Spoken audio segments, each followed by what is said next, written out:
खामानि मावनो हायाखै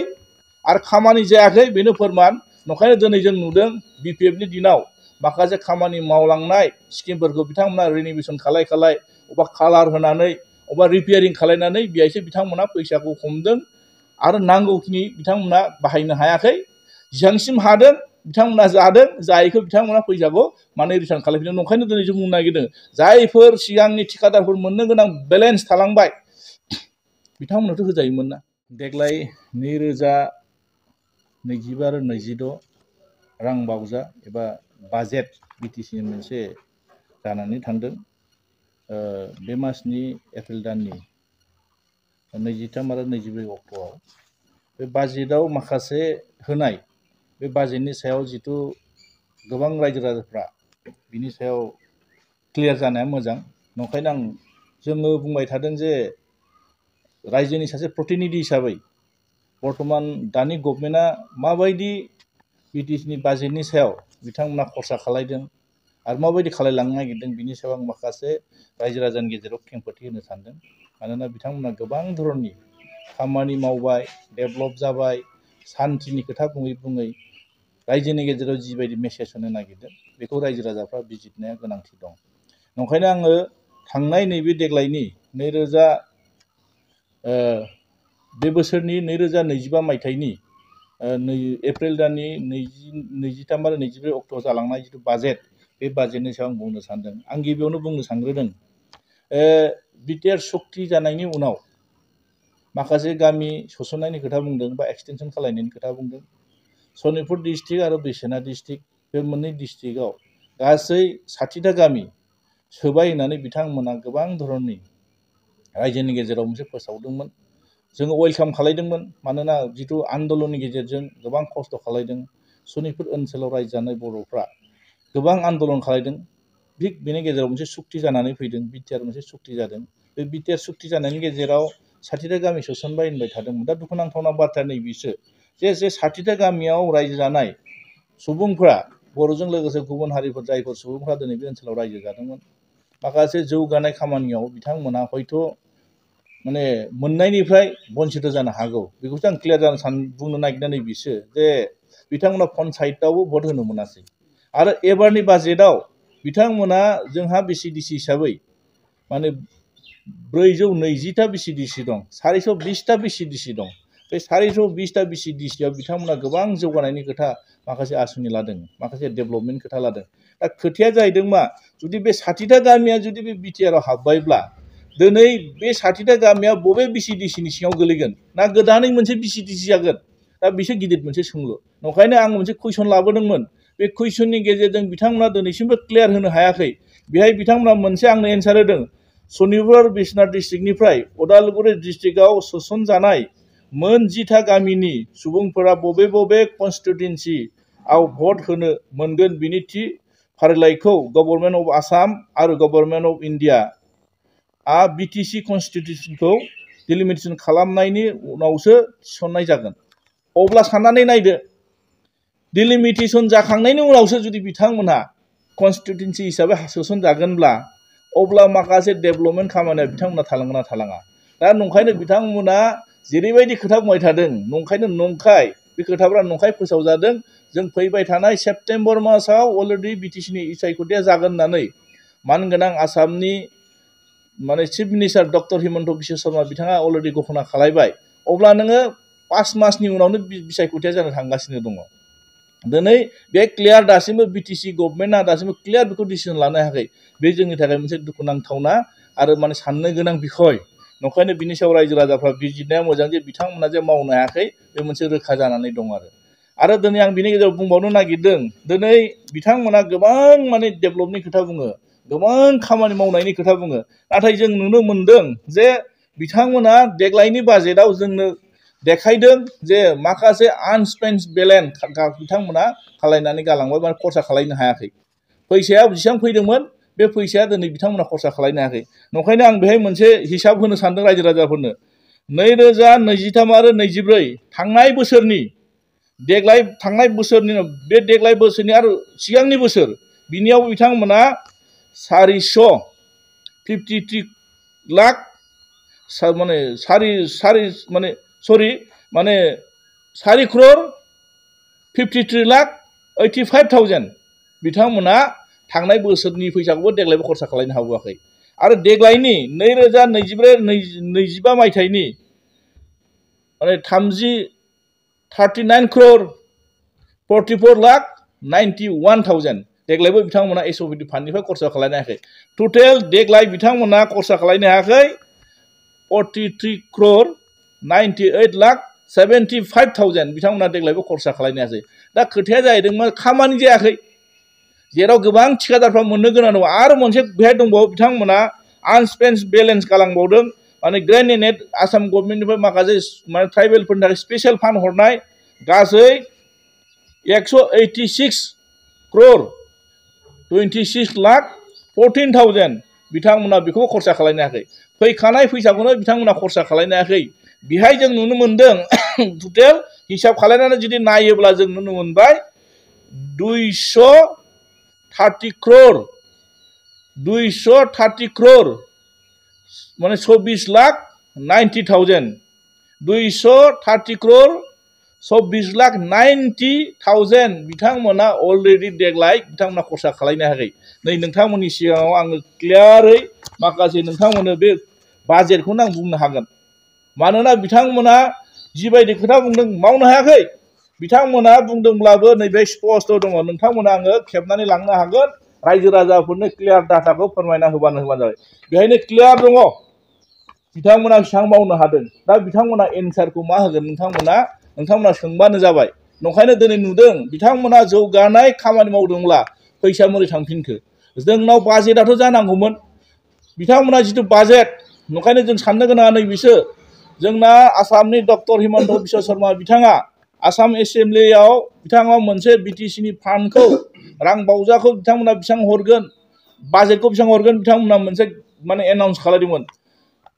1183 crore अलरेडि बिथांमोना मोनसे बाजेट हमदोंमोन अलरेडि बिथांमोना माखासे एसेम्ब्लियाव चिफ मिनिस्टारनि जुगेदि जिथु बिथांमोना फोसावदोंमोन जोंथ' सानदोंमोन 1183 crore मोनगोन होननानै नाथाय थाङै थुङै जों नुनो मोनबाय देग्लायनि बाजेटआ 43 crore मोनफैबाय तारमाने खरसा खालामनो हायिनि थाखायनो बिथांमोना फैसाखौ मोनाखै बेखौसो बुजाया होमब्ला नंखायनो दिनै नुदों प्रमद बर' बिथाङा बिराद गिदिर खामानि मावनो हायाखै आरो खामानि जायाखै बेनो फोरमान नंखायनो दिनै जों नुदों बिपिएफनि दिनाव माखासे खामानि मावलांनाय स्किमफोरखौ बिथांमोना रिनिउवेसन खालाय अबा कालार होनानै अबा रिपेयारिं खालायनानै बेहायसो बिथांमोना फैसाखौ हमदों आरो नांगौखिनि बिथांमोना बाहायनो हायाखै जेसेबांसिम हादों बिथांमोना जादों जायैखौ बिथांमोना फैसाखौ माने रिटार्न खालामफिनदों नंखायनो दिनै जों बुंनो नागिरदों जायफोर सिगांनि थिखादारफोर मोननो गोनां बेलेन्स थालांबाय बिथांमोनाथ' होजायोमोन ना बिथांमोनाथ' थिखा मावना दोनदों बा थिखादारफ्रा मावदों खामानिखौ बिथांमोनाथ' बिल मोनाखै नंखायनो दिनै नुदों जे बिथांमोना बे बाजेटआव नांगौ बायदि बाजेट थिसननो हायाखै आरो आं बेखौ मोनसे रायजो राजानि गेजेराव क्लियार होनो सानबावदों जे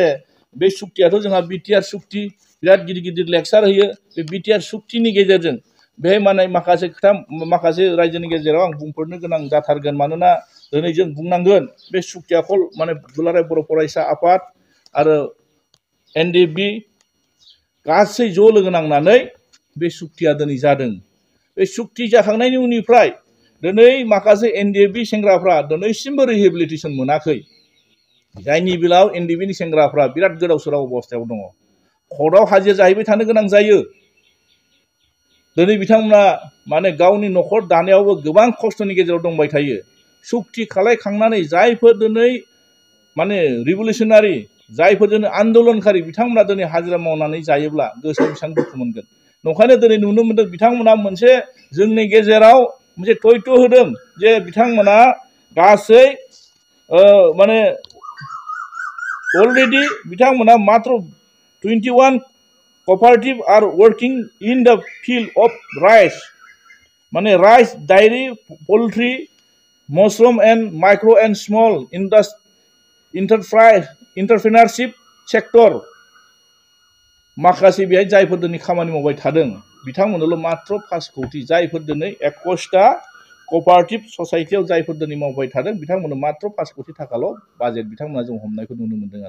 ओंखायनो दिनै बिनि गेजेराव जों बुंगोन माखासेया मा खालायगोन दा आरो दिनै बिटिसिनि सिङाव थानाय माखासे सुबुंनि गेजेरावल' दिनै माखासे रायजो राजाफोरनि सायावल' बिथांमोना सिन्था खालामबाथ' जानाय नङा एनडिबिखौ आरो बे बिटिसि सिङाव थानायखौल' सिन्था खालामबा जानाय नङा एनडिबिआ दिनै बिटिसिनि बाहेरायावबो थादों बिथांमोन दा मा मावनो हागोन ओंखायनो दिनै जों नुदों बे बाजेटआ जोंनि थाखाय गनायजाथावना जायाखै होननानै बुंनाय खारना जों बेनो आरो ओंखायनो आं खावलायनो सानदों रायजो राजाफ्रा मोजां सिन्था खालाय बिसायख'थिया फैगासिनो दङ बिथांमोना नंखाय खोथा बुंनानै बिराद गोदै बुंदों मिशन लादों बिजन लादों माखासे खामानिफोरखौ बिराद बिथांमोना मावदों होननानै देखायबाय थानो नागिरदों जोबनायाव जों नुदों बिथांमोना जेबो खामानि मावनो हाया बे फोरमान जाबाय अलरेडि माने बाजेट हिसाबै गासै बिथांमोना जोब्बाय बाजेट आरो गैला बे सरकार आरो गैला बिसोर बे सरकारनि भेलिडिटिया जोब्बाय दा बिथांमोना बे बाजेटखौ खरसा खालामनो मोना नियमाव मानोना सिगांनि जिथु इलेक्शन फार्स्ट नटिफिकेशन जिथु ओंखारदों बेथ' नैबे एप्रिल मासनि 27 तारिखआवनो जोबनांगौमोन दिनै कभिडनि थाखाय एक्सटेनसन जाबाय एप्रिलाव इलेक्शन जाहैगोन जानो गोनांमोन एप्रिलाव जानो गोनांमोन दा सेप्टेम्बर मासाव इलेक्शन जागोन ओंखायनो दिनै नुदों जे बे सरकारा खुनु खामानि मावनो हायाखै आरो फैबाय थानाय दिनाव बे सरकारा फैया रोखा जागोन ओंखायनो रायजो राजाफ्रा बिनि सायाव बिसार खालामनानै मोजां सरकार लाबोनो थाखाय जाहाथे रायजो राजाफोरखौ समान भाबै नायनो हानाय जौगानायनि खामानि मावनो हानाय बेखौ जोङो बिजिरनांगोन आरो आंनिफ्राय आं मोनसे कुइसन लाबोदोंमोन जे देग्लाय बिथांमोना लास्ट बाजेटआव आं मोनसे सोंदोंमोन जोंनि धनस्रि समस्तियाव थार्ड ग्रेड आरो फोर्थ ग्रेड बाखि समस्तिनि खोथाखौ आं सोङाखै मानोना जोङो धनस्रि समस्तियाव गोबां माखासे लेखा गोरों लाइमोनफ्रा दिनै साख्रि एप्लाइ खालामदों बिथांमोना जिथु थार्ड ग्रेड फोर्थ ग्रेडनि थाखाय एडभार्टाइज होनानै साख्रि एप्लाइ खालामनो थाखाय बिथांमोना बुंदोंमोन आरो बे साख्रि एप्लाइ खालामनो थाखाय बिथांमोना होनाय माखासे एडभान्सनि जुगिदि जोंनि बे माने धनस्रि समस्तियाव थानाय गोबां लेखा गोरों लाइमोनफ्रा साख्रि एप्लाइ खालामदोंमोन दा साबैसे मोनखो होननानै आं सोंनाय जादोंमोन बेहाय सासेनोबो बिथांमोना साख्रि होनो हायाखै अब्ला बेबायदि धनस्रि समस्ति बायदि गोबां जा 40तानि गेजेरावबो निस्सय रावनोबो साख्रि होनो हायाखै बिथांमोना नंखायनो 5 बोसोर नै जोब्बायानो हमना लादो 4 मासनि उनावनो जुदि इलेक्शन जागोनब्ला जोब्बायानो हमना लादो नंखायनो दिनै नुदों जे बिथांमोना साख्रि सासेनोबो होनो हायाखै होननानै आं बेखौ बुंनो गोनां बाध्य जादों आरो नंखायनो दिनै फैबाय थानाय दिनाव बिथांमोना जे नंखाय खोथा बुङो बे बिथांमोना जेसांनिखि खोथा बुङाथों मानो बेसेबां सैथो खोथा बुङाथों मानो नंखायनो जेबो मावनो हायाखै बिथांमोना माने फैसाखौबो समय मथे खरसा खालामनो हाया बेलेन्स गालांबावो खरसा जायो फैसाबो रिटार्न जायो आरो जायफोर एनडिबिनि सेंग्राफोर साख्रि होनोमोन बिथांमोना बेखौ साख्रिबो होनो हायाखै एनडिबि सेंग्राफोरनोबो रिहेबिलिटेसन होनो हायाखै आरो जायफोर दिनै सांबादिकफोर बिथांमोननोबो मोनसे इलेक्शन मेनिफेस्ट'आव बिथांमोना मोनसे क्लियारलि बुंबाय थादोंमोन जे जायफोर 60 बोसोर बारबाय सेनियर जार्नालिस्टफोर जायहा रेजिस्ट्रेशन गोनां जार्नालिस्टफोर बिथांमोननो बोसोराव साबा खरै बिथांमोना पेन्सन होनायनि खोथा बुंदोंमोन बेबो बाजेटआव गैया आरो 10 कौटि बिथांमोना जार्नालिस्टफोरनि थाखाय जाहाथे जोंहा बिटिसिनि हेडक्वार्टार हिसाबै जोंहा क'क्राझाराव जार्नालिस्टफोरनि थाखाय मोनसे कल'नि हेडक्वार्टार बिथांमोना लुनायनि खोथा बुंदोंमोन बेबो गैया आरो जायफोर माने जार्नालिस्टफोर जायफोर सांबादिकफोर बिथांमोननो हेल्थ इन्सुरेन्स खालामनायनि खोथामोन बेबो गैया दा बिनि सायाव कुइसन लाबावो बिथांमोना बिनि एन्सार होनो हायाखै बे होनो हायैआनो फोरमान बिथांमोना खामानि मावनो हायाखै नंखायनो दिनै बे 230 कौटि 230 कौटिनिबो बारा 230 कौटिनिबो बारा अलरेडि फैसा आनस्पेन्ड जाबायबा बे फैसाखौथ' बिथांमोना मोनसे